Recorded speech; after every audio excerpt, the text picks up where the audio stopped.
ပါတာအသရှိတော့အဖြစ်တွေရောက်တော့ဒိဋ္ဌိကတာတပြုတ်တာဒိဋ္ဌိနဲ့ကျင်တော့တတိခါရိကမေကံအတိခါရိကမေကံတီးတဲ့နော်ပါဠိလိုနော်တိယူတွေမှာပြတယ် ရောက်ပြီပြီ တိယူရုပ်ပိုင်းထဲမှာနော်အဲ့ရဒီတော့တို့ကခန္ဓာတွေတယောက်နဲ့တယောက်ရှိနေတော့ကောင်းတာလဲပြောလေကိုတိတ်ကမကောင်းဘူးထင်ရင်ထင်လားမကောင်းဘူးပြောတာလေကောင်းတယ်ထင်ရင်ထင်လားပြောလာမယ်နော်ဘာလောက်ဖယ်ပြောကိုထုံးမလို့ထုံးမမှလည်းမသိဘူး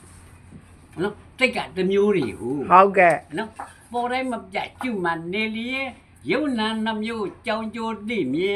မမြဲဖြစ်ရဲ့ညာတဲ့ပေါ်လုံးအနတ္တမှတ်ကြဒိဋ္ဌိတင်းဒါပါပဲနော်အနတ္တတရားအနတ္တပြစ္ဆကနာဤခန္ဓာ၅ပါးယုံနာတရားတို့ဒီအနတ္တမရဲ့စလုံးမိုးခြင်းမနာသေးကြောင့်သုတွေတော့နှောင်းလိုက်မရတတိုင်းမမြင်ထင်တိုင်းမပေါက်အလျောက်ပါတာအာနာဘယင်ကြောင်းနေရင်တို့သိရင်လေရမြဖြစ်ပေါ်ရတော့အနတ္တတရားတို့လာဒီတဲ့အနတ္တသိရလားဘာလို့ဟမ်စာလို့ကြတော့ဒီမဲ့